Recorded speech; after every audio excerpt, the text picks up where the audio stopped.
हवामान अंदाज आणि माहिती या यूट्यूब चॅनलमध्ये मी दादा सुकाने आपले सर्वांचे स्वागत करत आहे.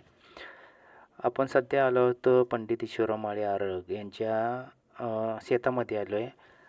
काल याचा व्हिडिओ आपण टाकला होता घेवड्याचा. आता पावट्याची तयारी करत असताना त्यांना जर आपण चॅनलला नवीन असाल तर चॅनल सबस्क्राईब करून ठेवा, व्हिडिओला लाईक करत चला, शेअर करत चला आणि जास्तीत जास्त लोकांपर्यंत पोचू दे, सर्वांची शेती चांगली होऊ दे ह्याच उद्देशाने हा व्हिडिओ तयार करत आहे.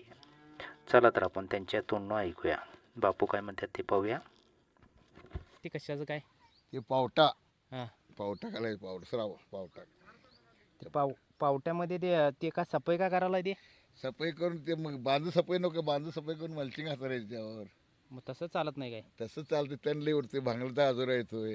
हां हां नाही, मल्चिंगसाठी सफाई करायला म्हणा. हा, मल्चिंगसाठी सफाई व्यवस्थित कागद बसायला. व्यवस्थित होलं मारून मग त्यातनं 2 फुटाला 1.5 फूट बीट होतायत. मग 2 आणि ते फटाची किती लांबी रुंदी काय? लांबी रुंदी 5 फूट आहे किती.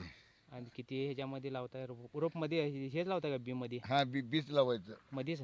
हा, मध्ये दोन्ही कडे त्याला असं 1 फूट 6 फुटाचं अंतर सोडायचं आणि असं 1 फूट 6 फूट होतंय.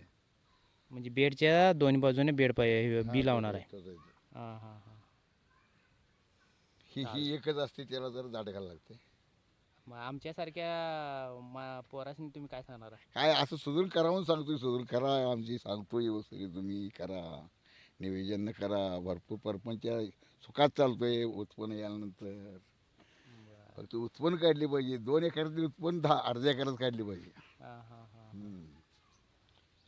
तर सही म्हणजे सगळ्या शेतीपेक्षा एवढी 10 गुंठे शेती तुमची फार्मात आहे म्हणा. फार्मात आहे. हां 10 गुंठे फार्मात. हां हां हां. बाकीचं 1.5 एकरात जाईल तर 2 लाख हां आणि 10 गुंठ्यात 3 लाख.